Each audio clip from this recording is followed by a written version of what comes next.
Welcome to MLC TV News Hour, reaching you live from the city of Lokoja, the confluent state of Nigeria. I am Joshua Adinoy.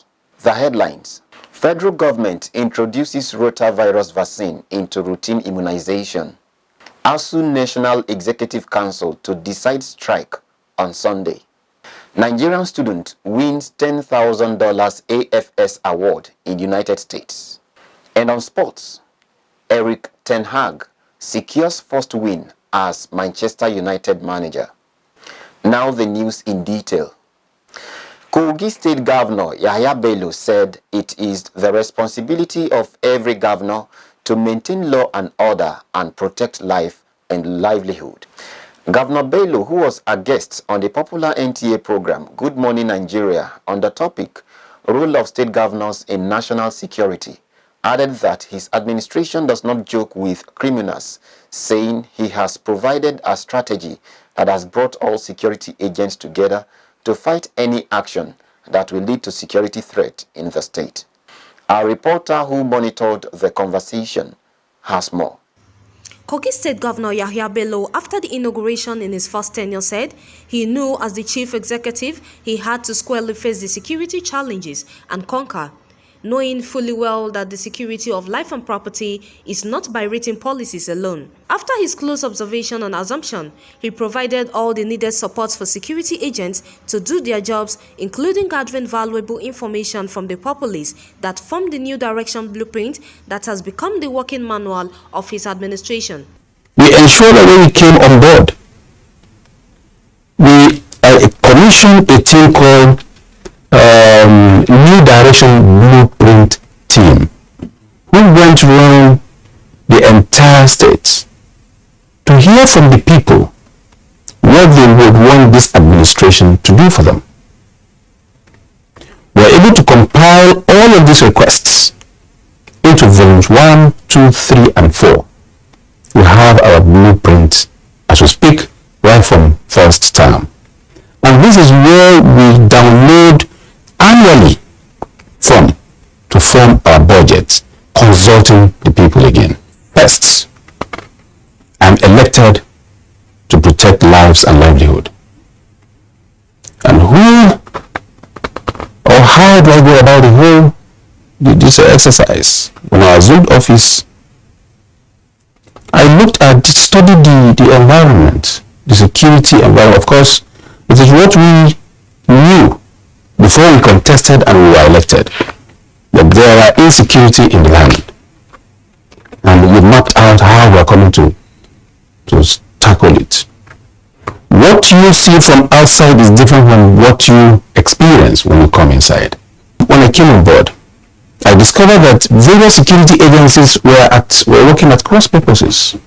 No synergy, no intelligence sharing. As at 27th of January 2016 when I assumed office.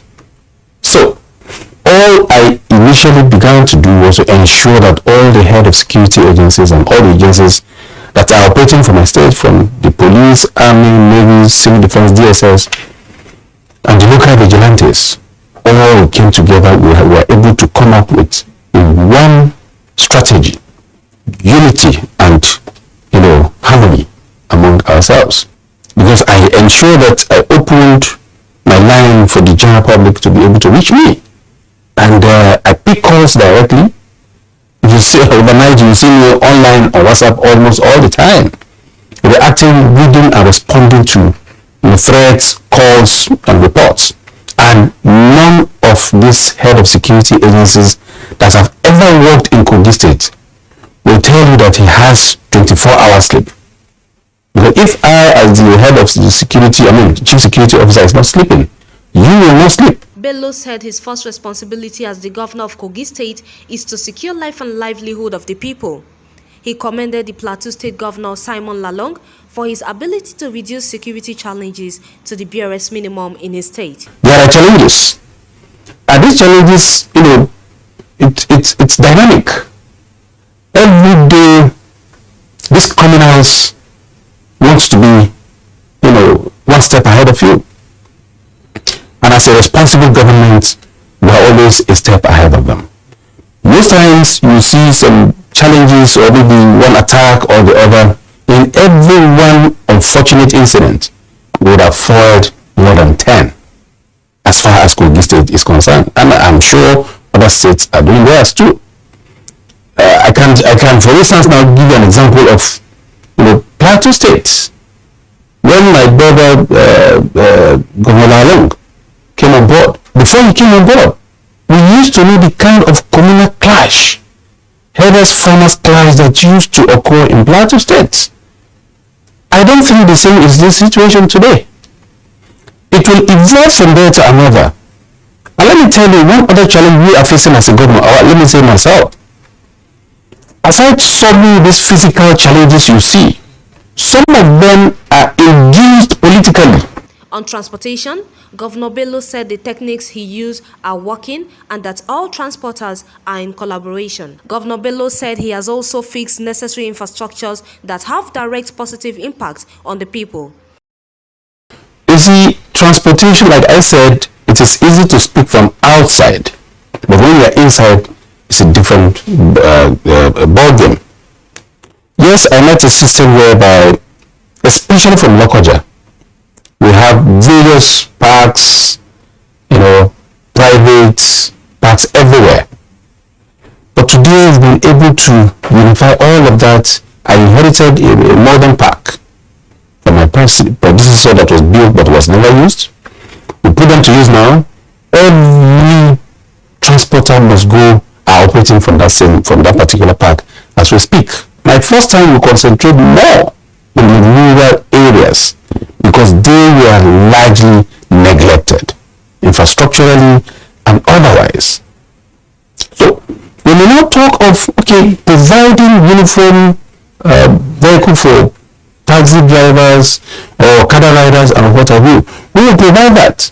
Now these people that we inherited or that we are governing, they are really living below poverty. Would you mandate them or force them to go and get uniform vehicle? And then financial institutions will help matters as well. Approach them to invest. Then they will tell you to go and probably bring your great-grandfather as surety or guarantee for you to be able to provide that for them or for the state. And my brother, I invested in transport before, and I know what transportation is. He used the avenue to call on the federal government and ASUU to reason together. Let Mr. President or federal government, especially those that are delegated to sit with ASUU, both of them should shift ground for each other. Because two wrongs cannot make a right. And then at the end of the day, the government should be decisive. Both should shift ground. At the end of the day, let the lecturers be humane enough, because the future of these children, when you talk of arrears can be paid, but how would you compensate with the time lost? You can put the whole academic calendar together. How would the children or the students assimilate and internalize it? So they should shift ground. Federal government as well should be able to meet up with their demands, and then whoever is unreasonable, I think let the government be decisive and ensure that the future of these children are saved. Governor Bello was on the early morning NTA program, Good Morning Nigeria, to add his voice to the way forward for Nigeria on security. Khadijat Mohammed, reporting for MLC TV. The federal government has introduced the rotavirus vaccine into routine immunization to protect against rotavirus infections among children in the country. Speaking during the commencement of the vaccination in Abuja, the Minister of Health, Osagie Ehanire, said improving children's health is a priority. Ehanire, who was represented by the Director, Public Health Department of the Federal Ministry of Health, Morenike Oko, said the government of Nigeria, with the support of donors and partners, especially Gavi, has spent huge amounts to fulfill routine immunization vaccines for Nigerian children, stressing that improving the health of children remains a priority for the present administration. Also speaking, the executive director of the National Primary Health Care Development Agency, Faisal Shuaib, described rotavirus as one of the leading causes of diarrhea disease in the world, adding that it is responsible for over 40% of diarrhea in children. On his path, the World Health Organization WHO country representative Walter Mulombo said Nigeria, being one of the 4 countries that harbor approximately half of the global burden, would gain from the economic impact of the vaccine. Rotavirus is the leading cause of severe dehydrating diarrhea in children less than 5 years. According to the World Health Organization, rotaviruses are double-stranded RNA viruses of the genus Reoviridae. Following recommendations arising from discoveries by KOGI State High Court Council of Judges Subcommittee on Repositioning and Supervising the Directorate of Personnel Management of the Court, the Acting Chief Judge of KOGI State, Justice Josiah Joe Majebi, has pledged to implement the recommendations of the committee without delay. According to Sakib Said, Chief Information Officer, the committee has recommended the termination of the employment of staff employed into the system through a process it described as an abnormality. Members of the committee who were received by the acting chief judge in his office at the High Court of Justice headquarters in Lokoja stated in their report that names of persons on the payroll of the High Court were not found on the court's nominal roll of staff employed within the period January 2021 to June 2022, which falls within the period of its terms of reference. Thus, the committee, which has Justice Mohammed Etsu Umar as its chairman, while submitting its report, recommended that immediate and urgent action be taken to correct the abnormality of having some staff in the payroll without duty stations. It also went further to recommend that certain names of some persons who were found in the payroll of the court but not in the nominal roll should be removed from the payroll, just as it also advised that henceforth employment by the institution should be highly regulated to the needs of the judiciary establishment and based on budgetary provision and availability of vacancy. While appreciating the committee members for a job well done, the Chief Judge said the committee's assignment continues as it was a permanent committee which would be functional throughout his tenure in office as the Chief Judge of the state. The National Executive Council of the Striking Academic Staff Union of Universities, ASUU, will meet on Sunday, August 28, 2022 to take a decision on whether to suspend or continue with the industrial action. Sources among the union's NEC members told journalists that the meeting will hold at the union's national headquarters at the University of Abuja. It was further gathered that the council will take a decision on the industrial action based on reports from the various state congresses. ASUU had on Monday, February 14, 2022, embarked on a strike.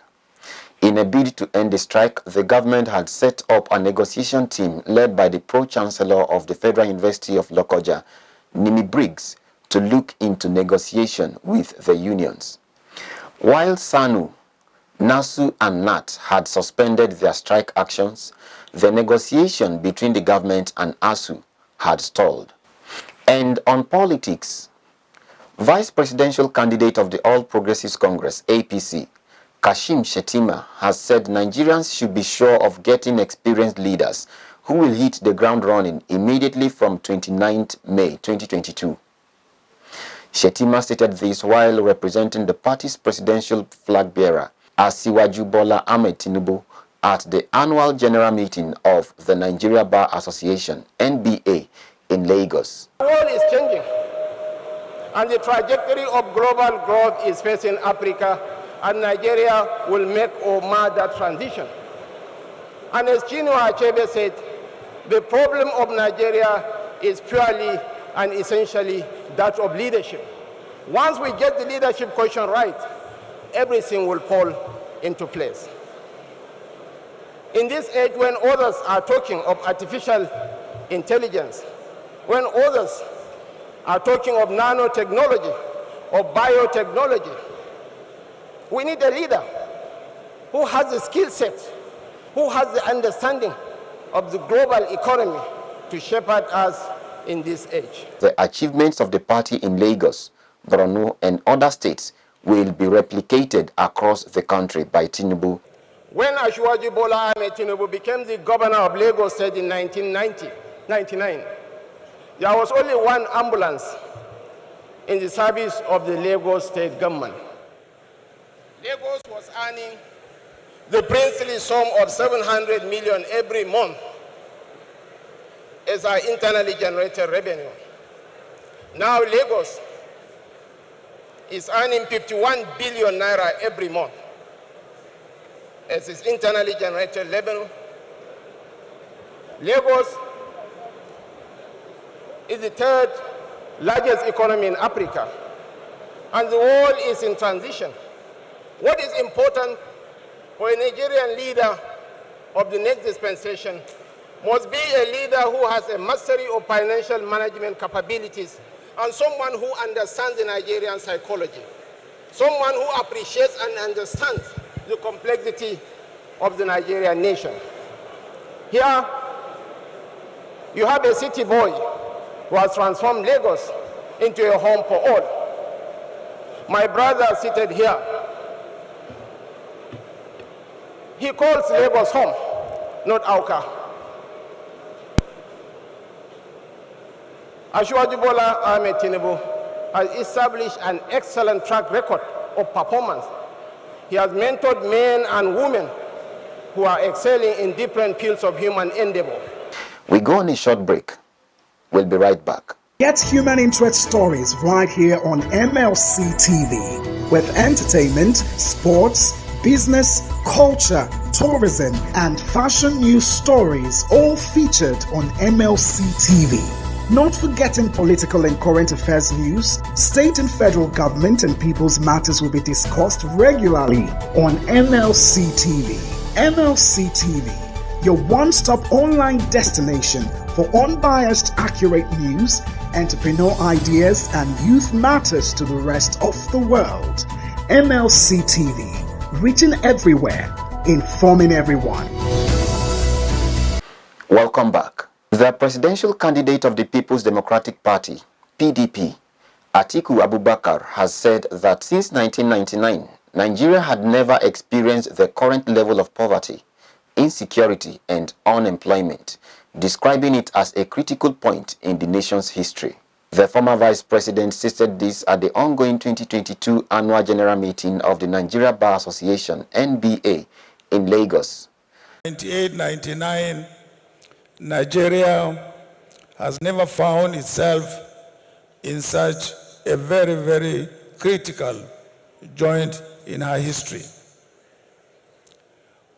Today we have had all the negative indices as far as our country. Today we are more disunited as a nation. We have never experienced this level of poverty. We have never experienced this state of insecurity. We have never experienced this level of unemployment.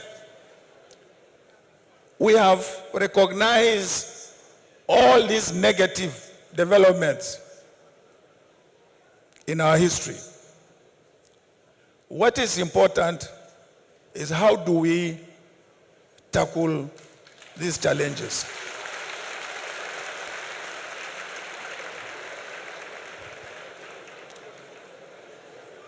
And this is where history and also experience beckon on us to make sure that we don't get it wrong at this point in time.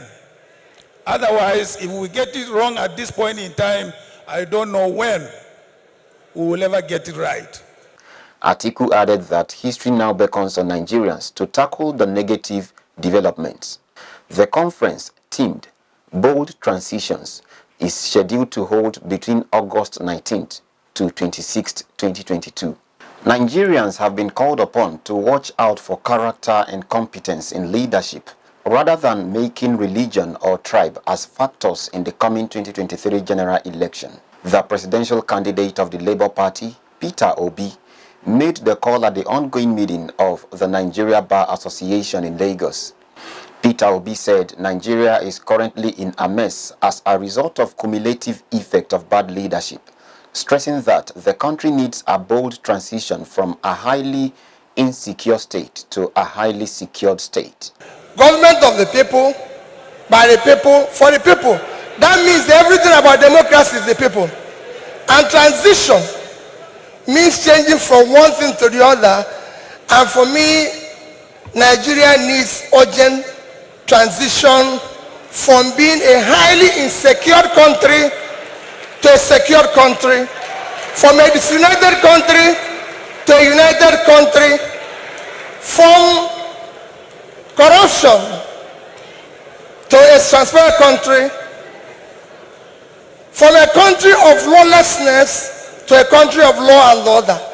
But in all this, it is important that we look at where we are today for people to understand the gravity of the journey we are going to take if we are going to transit. Where are we today? Nigeria have qualified to be a failed state. We have met the 2 or 3 biggest characteristics of a failed state. Number 1 is when you are no longer in charge of your territory. Today we are among the top terrorized countries of the world. We are among the top kidnapping countries of the world. Banditry, criminality, bandits have taken over some parts of this country. Nigerians are being killed daily. All sorts of criminality is going on daily. Even our most important source of foreign exchange revenue, oil, is today 80% stolen. That shows how bad it is.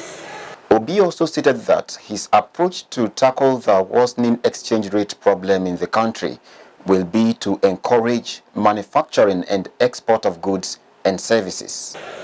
Your economy today we have an economy where we have over 100 million people living in poverty.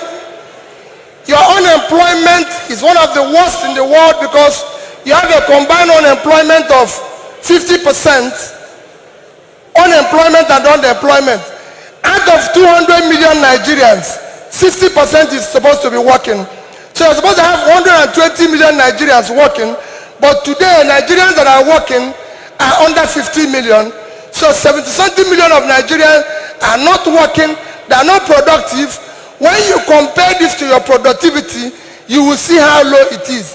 But what is even worse, we're in a physical mess, total physical mess.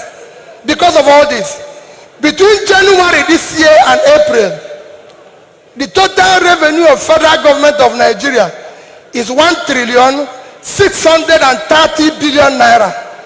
Their expenditure is 4,720 billion. If you minus this, we have a deficit of 3 trillion 100 billion. That shows almost 20% to almost 200% is the deficit. And this is the crisis you face. How did we come here? It's a cumulative effect of leadership failure over the years. Because it's 10%, I'll stop here. I would have talked about power. How did we come here? What are we going to do very quickly to come out of this? Very quickly, you need to have a visionary, articulated, competent leadership to start turning around this. Next year, the election you're going to have next year will not be about, remember, it is not about tribe, no religion, not connection, not entitlement. It must be election about our character, competence, capacity, and commitment to deliver. And on the foreign scene, a Nigerian student studying in the United States, Noel Ifeanyi Alumona, has won the 2022 AFS Award for Young Global Citizens and became the first African to win the prize since its inception in 1914. The award was presented to him during the International Youth Day organized by the United Nations Global Communication Department, the AFS Intercultural Program, and the Youth Assembly at the United Nations headquarters in New York. Noel, who is studying in Vanderbilt University, United States, smiled home with a cash prize of $10,000 in recognition of his vigorous campaign to end the violence against women and girls through proper orientation of boys on responsible behavior. Noel, who hails from Enugu State, Nigeria, beat other 5,000 contestants after a strenuous and vigorous selection process and interviews from where 10 finalists were selected from over 200 applicants. The winner, who is also a 2018 Obama Foundation Fellow of the African Leaders Program, explained that the inspiration for the formation of Boys Champion came in 2018 after his meeting with Barack Obama in Johannesburg as an Obama Foundation Fellow. The AFS Award for Young Global Citizens recognizes the work of young people around the world for their commitment in improving the global community and contribute to a more just, peaceful, and tolerant world. Aside the star prize winner, Mariana Reyes and Larissa Cevallos emerged second place winners with 2,500 prize award. A Sudanese state official has issued a warning over rising waters in Blue Nile River due to the ongoing floods. Sena State Minister of Infrastructure and Urban Development, Al-Mutassim Al-Tahel, said the levels of the river in the city Sinjar will rise, but stated that the situation was under control unless the level went higher. The executive director of Sinjar locality, Abdallah Mohammed Al-Bashir, warned citizens to take precaution and raise any alert. Flooding of Blue Nile could cause it to break its bank and wreak havoc.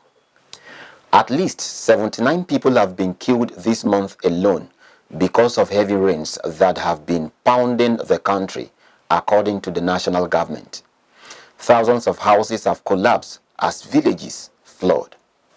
Egyptian media are reporting that President Abdel Fattah al-Sisi is hosting a five-nation Arab summit in the Mediterranean coastal city of New Al-Ain. The leaders of Bahrain, the United Arab Emirates, Iraq, and Jordan are said to be attending.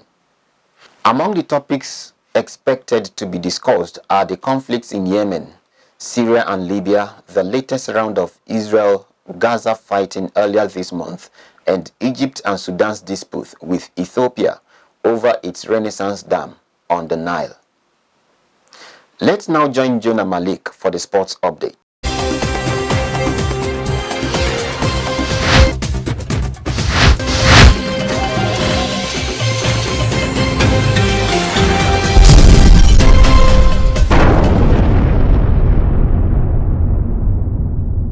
And on sports updates, ERIK secured his first win as Manchester United manager as goals from Jadon Sancho and Marcus Rashford was enough to beat Liverpool 2-1 at Old Trafford on Monday.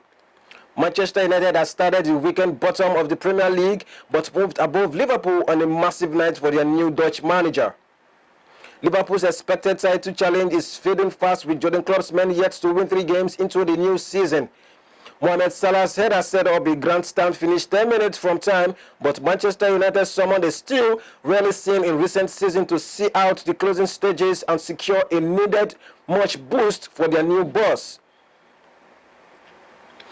Still on sports, despite the all-star of the Falcons from the ongoing Under-20 Women's World Cup in Costa Rica, chairperson Nigeria Women's Football League Aisha Falode has commended the players and coaches of the team. The Falcons won all 3 of their group stage games, beating France, South Korea, and Canada to top their group and book a place in the quarterfinals. Christopher Danjuma's side they suffered a 2-0 defeat to the Netherlands on Monday, their first in the tournament to crash out of the competition. In spite of the elimination, Falode was full of praises for them. She said they are proud of them as they gave a good account of themselves, which was a huge plus for Nigeria. The NWFL boss added that they are looking forward to seeing them graduate and compete for jerseys in the Super Falcons in the nearest future. It is a clear indication that the future is very bright for the senior women's national team, the Super Falcons. The NWFL boss also reserved some praises for Nigerian Women's League. Finally added that the team to Costa Rica was made up of youngsters from Nigeria Women's Football League. Meanwhile, the Labour Party presidential candidate Peter Obi through his Twitter handle congratulated Anthony Joshua and Kamaru Usman for putting up such a brave fight against Alexander Usyk and Leon Edwards. He said their spirit of courage, resilience and strength manifested in them throughout the match. And that's sports update on MLC TV News. I am Malik Jonah reporting. Back to Akasta for more stories.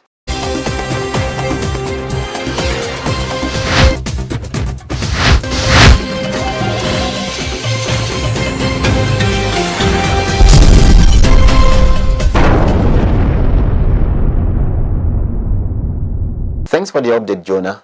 And over to Matthias Ayodeji Peter for the entertainment update.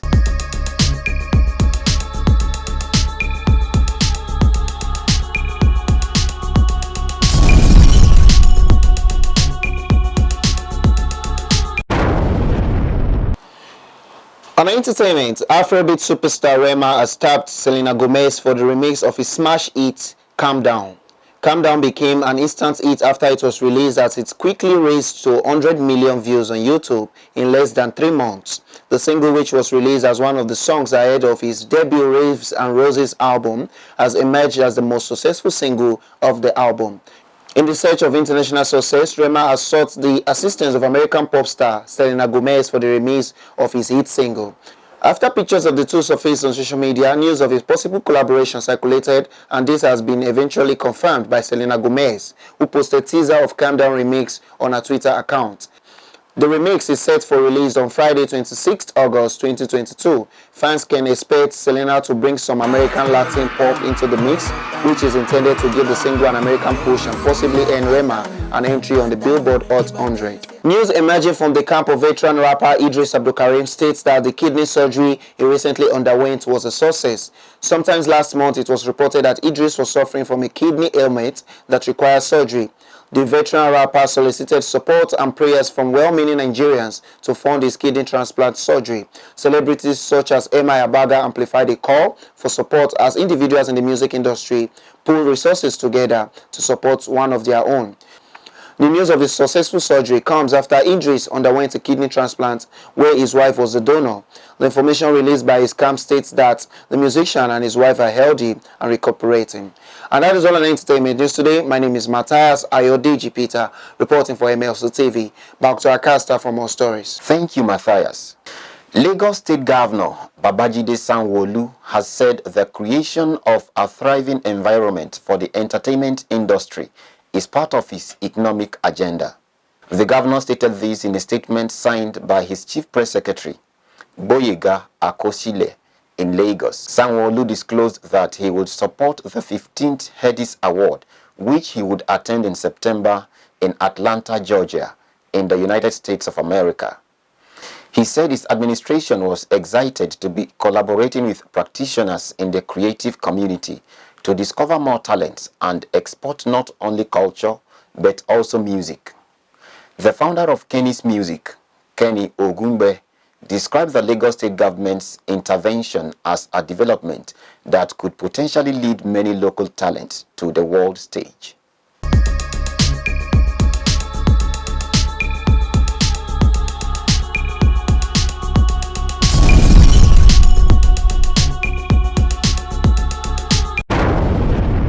And that's the size of our package for today. Join us tomorrow at this same time to watch our news as we give you updates on happenings within and across the globe. Don't forget to subscribe to our YouTube channel, Malachite TV. Like and follow our Facebook page, MLC TV. Instagram, MLC TV 2021. Twitter at MLC TV1. For your event coverage, information, contribution and advert sponsorship, please call any of our numbers displayed on your screen. Join us Friday and Saturday to watch our special programs. It's Malachite TV, reaching everywhere, informing everyone. I am Joshua Adenoy. Please continue to be your brother's keeper to build a united and peaceful society together.